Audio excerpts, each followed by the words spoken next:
जूतेपुरी नाम का एक गांव था जहां के लोग जूते और चप्पल नहीं पहनते थे। जब भी कोई जूता पहनने की कोशिश करता तो उसके जूते अपने आप फट जाते। यह बात शहर में रहने वाले रोहित को पता चलती है, जो एक न्यूज रिपोर्टर का काम किया करता था। उस न्यूज के लिए रोहित जूतेपुरी गांव पहुंच जाता है। आज मैं जान कर रहूंगा कि क्या यह अफवाह सच है या बस एक अफवाह ही है। यहाँ की सारी बातें लिखकर न्यूज चैनल पर जाकर रिपोर्ट तैयार करूंगा। पहले मुझे यहाँ के गांव वालों से बात करनी पड़ेगी। जैसे ही रोहित गांव में कदम रखता है, उसके जूते फट जाते हैं। अरे यह कैसे फट गया? अचानक से उसी वक्त निशांत नाम का एक लड़का उसी रास्ते से पैरों का मलहम लेकर अपने घर जा रहा होता है और वह रोहित से कहता है, इस गांव में जूते और चप्पल कोई नहीं पहन सकता। भैया यह इस गांव का श्राप है। जो कोई भी इस गांव में आता है उसे बिना जूते का ही इस गांव में घूमना पड़ता है। तो मतलब यह अफवाह नहीं सच है। इन गांव वालों ने तो काफी तकलीफे वाले दिन देखे होंगे। हाँ, यह गांव में तो तीसरे दिन किसी के पैरों में कुछ न कुछ तकलीफें होती रहती हैं। मैं खुद अपनी माँ के पैरों के लिए मलहम लेकर जा रहा हूँ। निशांत उस रिपोर्टर रोहित को अपने घर लेकर जाता है और अपनी माँ से मिलवाता है और रोहित निशांत की माँ से इस गांव के श्राप के बारे में पूछता है। माँ जी आप ठीक तो है ना? अब बताओ बेटा, सारे गांव वालों को एक बार इस दर्द से गुजरना पड़ता है। इस तपती धूप से हमारे पैर जल जाते हैं। माँ जी क्या आप मुझे इस गांव के श्राप के बारे में बता सकती हैं? बेटा यह तो मुझे नहीं पता। जब से मैं पैदा हुई हूँ यहाँ सब ऐसा ही चलता आ रहा है, मगर मैंने सुना है कि इस गांव के पहाड़ पर एक गुफा है जिसके अंदर एक साधु है।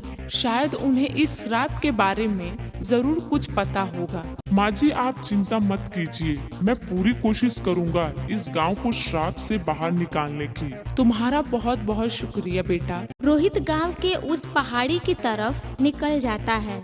वहां जाते ही उसे एक बड़ी गुफा मिलती है जिसमें एक साधु अपने ध्यान में लगे हुए थे।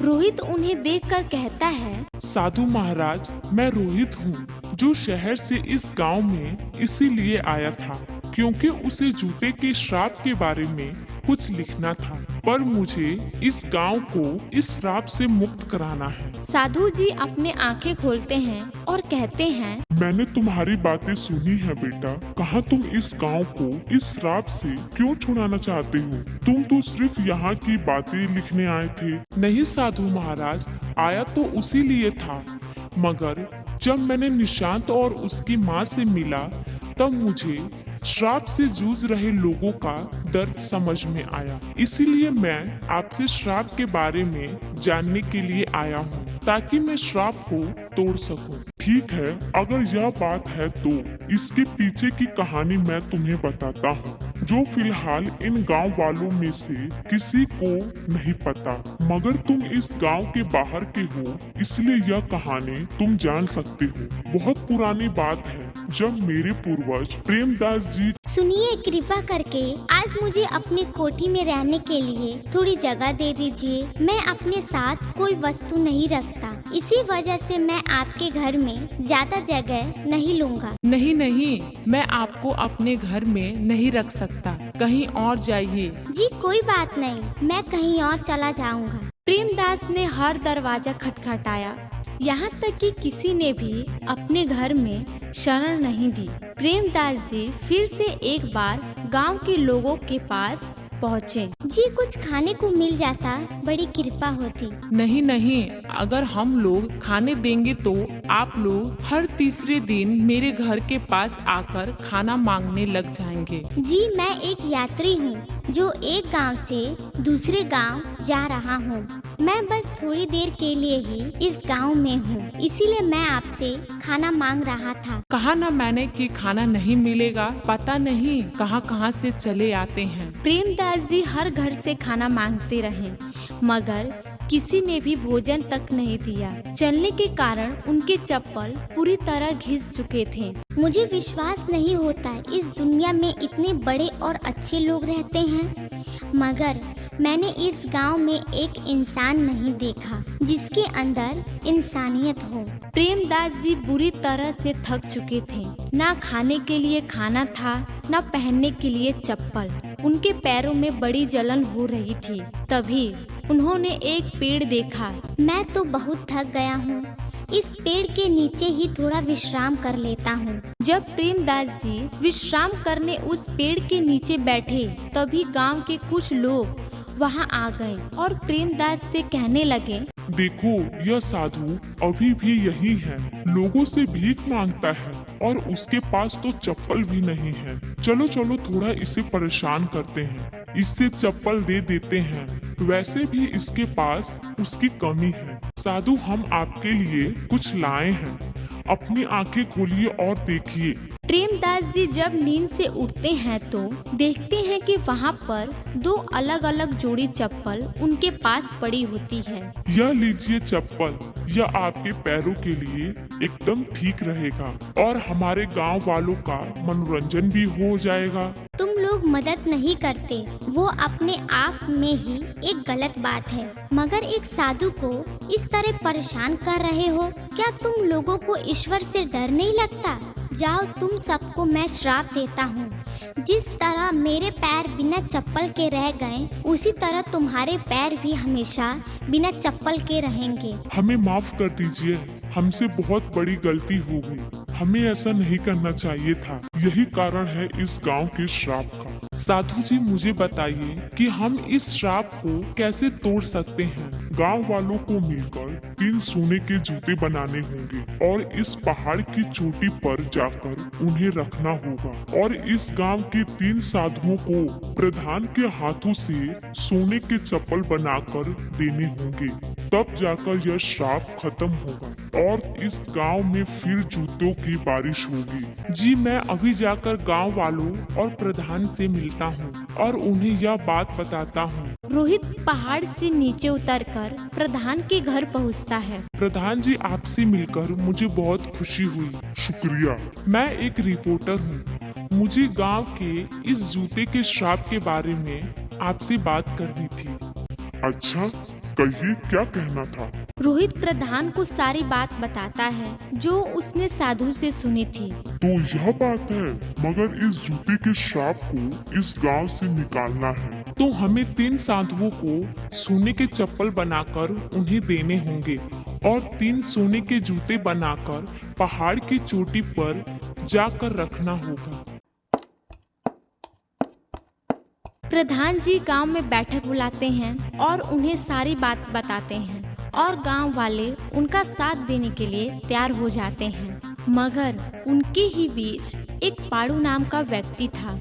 मगर इसकी क्या गारंटी है कि यह श्राप टूट जाएगा? क्या पता कि अगर हम सोने के जूते बना लें और पहाड़ की चोटी पर जाकर उसे रख दें तो यह शहरी आदमी बाद में आकर उसे चुरा ले। गांव वाले पाड़ू के साथ मिलना शुरू कर देते हैं, जिसे देखकर रोहित पाड़ू और गांव वालों से कहता है, सबूत जरूर मिलेगा जब आप सोने के जूते और सोने के चप्पल पहाड़ और 3 साधुओं को दे देंगे। तब उस वक्त जादुई जूते की बारिश होगी।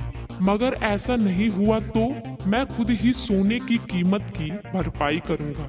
यह सुनकर सारे गांव वाले उसकी बात मान लेते हैं और 3 सोने के जूते बनाकर पहाड़ की चोटी पर रख देते हैं और 3 सोने के चप्पल बनाकर 3 साधुओं को भी दे देते हैं। और जैसे ही अगली सुबह होती है, पूरे गांव में जूते की बारिश होने लगती है। तुम्हारी बहुत बहुत शुक्रिया रोहित। अगर तुम ना होते तो शायद हमें आज का चमत्कारी दिन देखने को नहीं मिलता और यह श्राप इस गांव से भी नहीं जाता।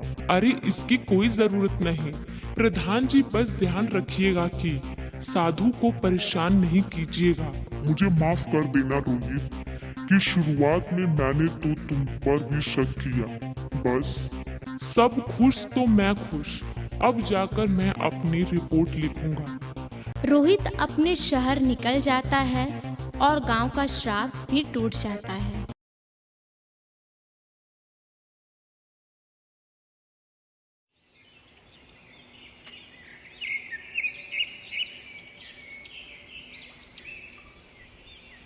सास बहू की सीख, सहज समझदारी।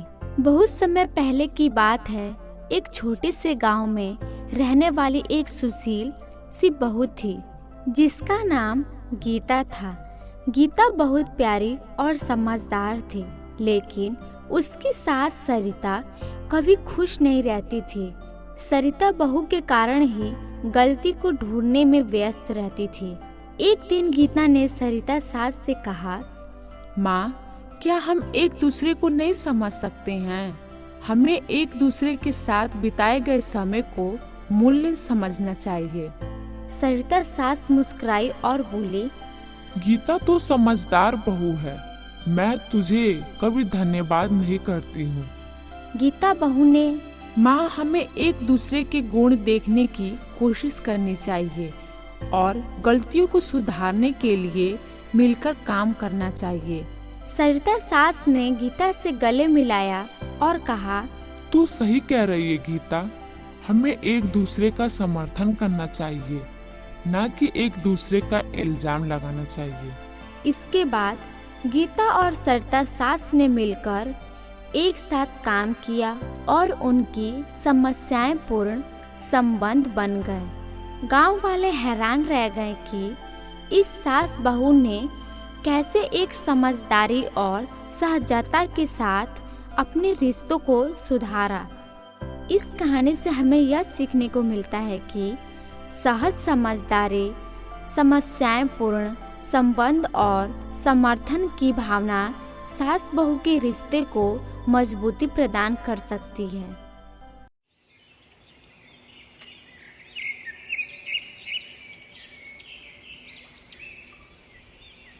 एक समय की बात है। गांव में एक गरीब परिवार रहता था। परिवार में माता पिता और उनके 2 बच्चे रहते थे, एक बेटा और एक बेटी। गरीबी के बावजूद इस परिवार में एक खास बात थी। वह लोग हमेशा खुश रहते थे और एक दूसरे के साथ मिलजुल कर जीते थे। बच्चों का नाम राजा और सीता था। राजा बड़ा होकर एक अच्छा व्यापारी बनना चाहता था, जबकि सीता एक शिक्षिका बनना चाहती थी।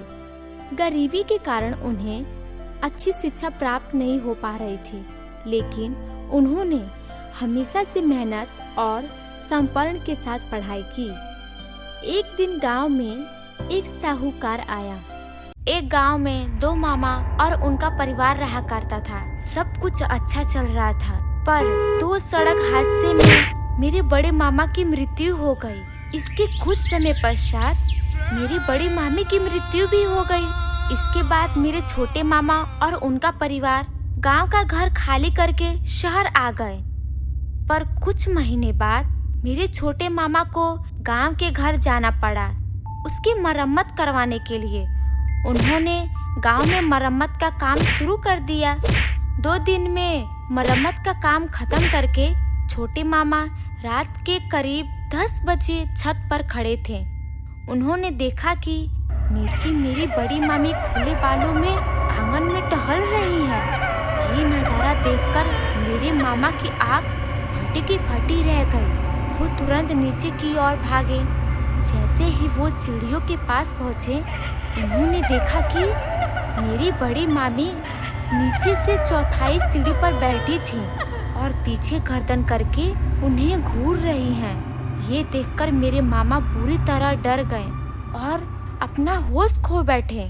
इसके बाद उन्हें सुबह जब होश आया तो वो पड़ोसी के घर चले गए। उन्होंने पड़ोसियों को पूरा नज़ारा सुनाया। इसके बाद मेरे मामा की तबीयत पूरी तरह खराब हो गई। वो जल्द से जल्द शहर आ गए, पर उस रात को कभी नहीं भूल पाए। तो हेलो दोस्तों, हमारी कहानी यहीं पे खत्म होती है।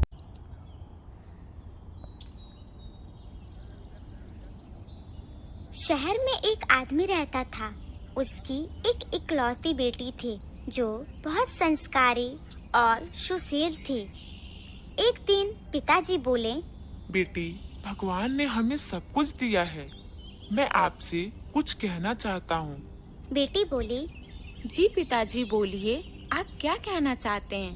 पिताजी बोलते हैं, बेटा, मैं तुम्हारी शादी कराना चाहता हूँ और न जाने मैं कब रहूं या ना रहूं, इसीलिए एक सुंदर सा रिश्ता ढूंढा हूँ।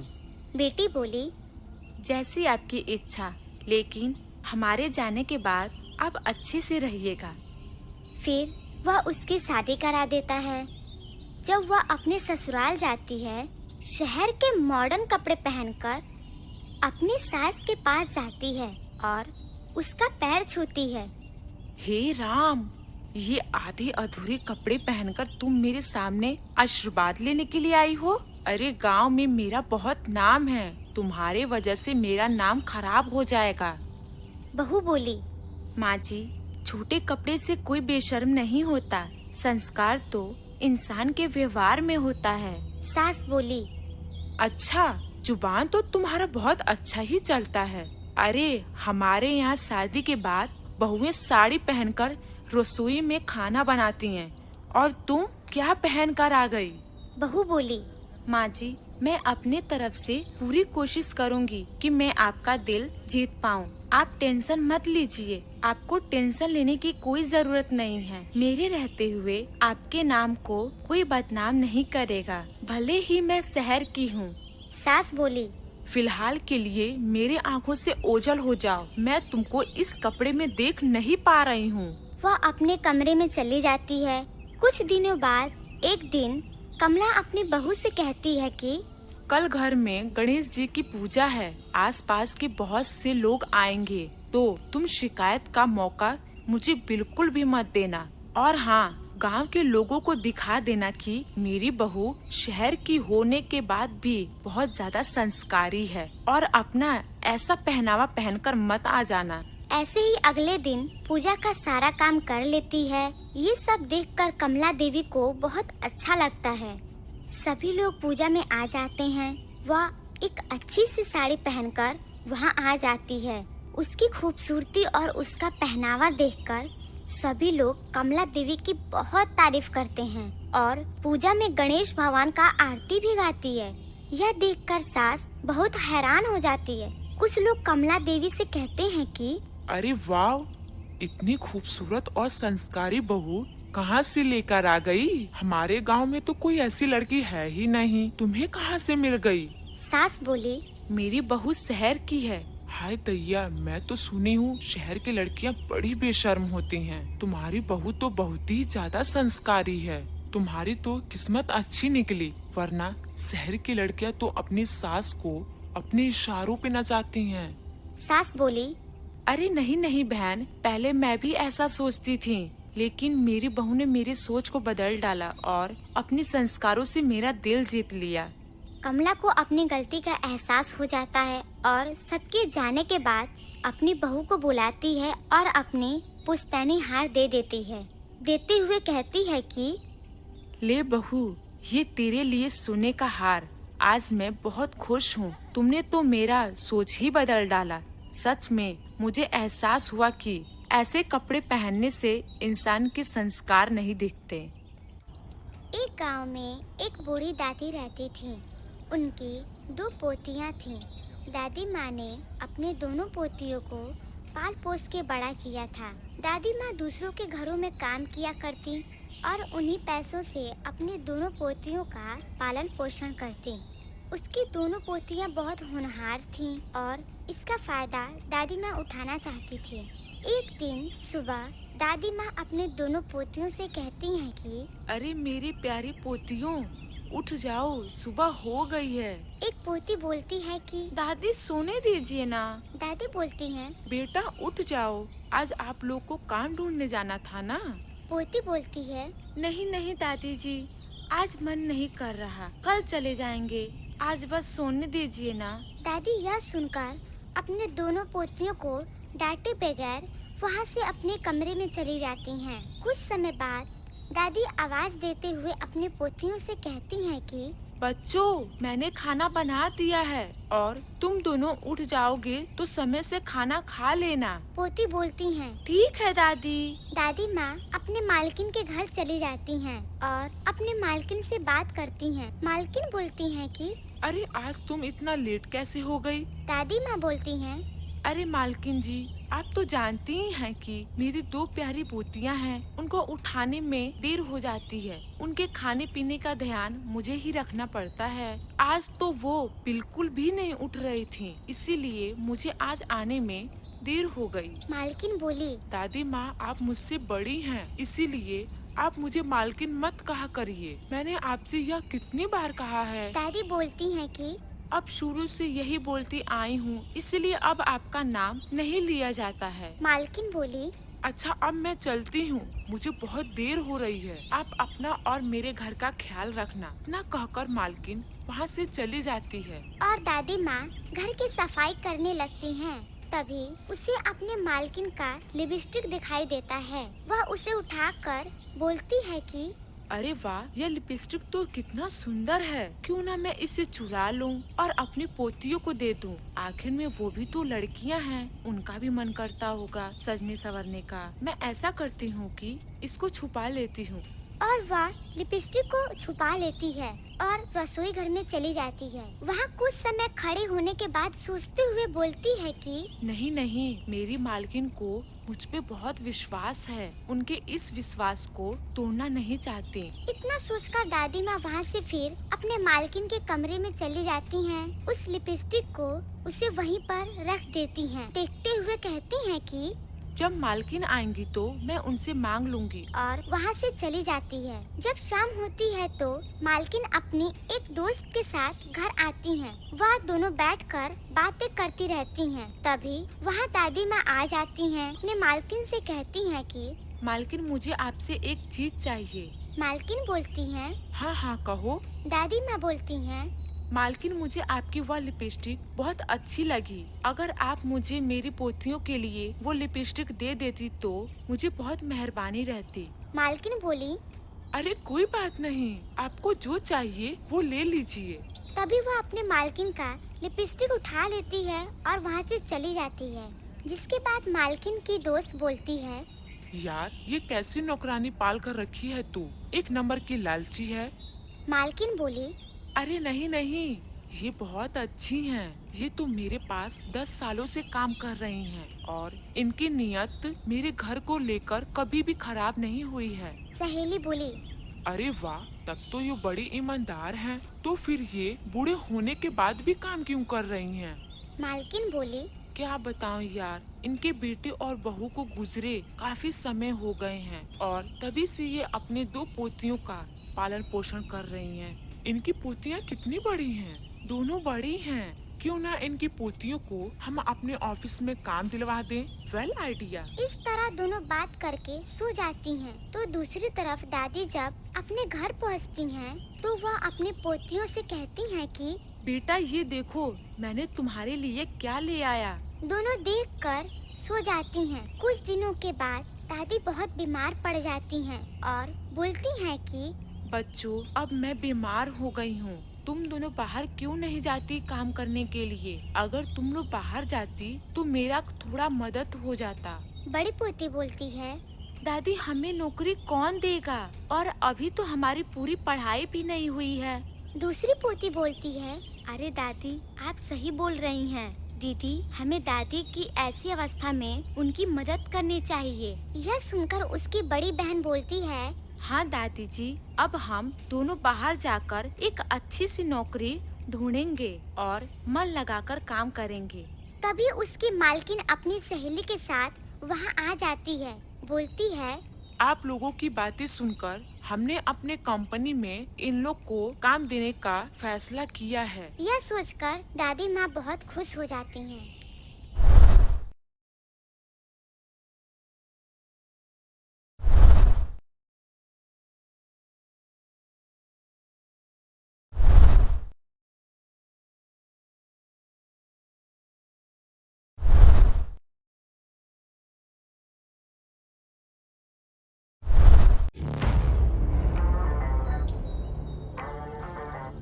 एक समय की बात है, मदनपुर गांव में एक किसान रहता था। वह अपनी जिंदगी बिताने के लिए खेतों में काम किया करता था। वो प्रतिदिन के जैसे ही अपने खेतों में काम कर रहा था। उसे खेत में काम करते करते एक घायल मुर्गी मिली। उसके शरीर से खून निकल रहा था। उसे देखकर किसान को दया आ गई। वह मुर्गी को घर ले आया। उसने उसके जख्म को साफ किया और अच्छे तरीके से सेवा की। निरंतर सेवा करने से मुर्गी धीरे धीरे ठीक होने लगी। जब वह ठीक हो गई तो उसने किसान को धन्यवाद दिया और कहा, तुमने मेरे प्राणों को बचाया है, जिसके लिए मैं सदा तुम्हारे आभारी रहूंगी। मैं तुम्हें हर दिन इनाम के रूप में एक सोने का अंडा दूंगी। यह सुनकर किसान खुश हो गया। मुर्गी के कहे अनुसार वे प्रतिदिन प्रातः काल में एक सोने का अंडा दिया करती। किसान उसे बेचकर धन इकट्ठा करता। वे प्रतिदिन मुर्गी के अंडे को ले जाकर पास के शहर में बेच आता। धीरे धीरे किसान के पास बहुत धन ज्यादा इकट्ठा हो गया। फिर एक दिन किसान के मन में लालच आ गया। उसने सोचा, मुझे प्रतिदिन अंडे के लिए इंतजार करना पड़ता है, क्यों ना मैं मुर्गी को पेट को काट कर सभी अंडे निकाल लूं और मुर्गी को रोज रोज खाना भी नहीं देना होगा। दूसरे दिन ही किसान वह सुबह ही उठकर लालच में आकर मुर्गी के पेट पर वार कर दिया। देखते देखते किसान ने चाकू से मुर्गी के पेट को चीर डाला। मुर्गी मर गई, लेकिन मुर्गी के पेट से कुछ भी नहीं निकला। यह देखकर किसान हक्का बक्का रह गया। उसे अपने किए पर बहुत दुख हुआ। दोस्तों, हमें इस कहानी से ये सीख मिलती है कि हमें लालच नहीं करना चाहिए। लालच में आकर हम जो करते हैं उससे लाभ नहीं होता, पर हानि जरूर होता है।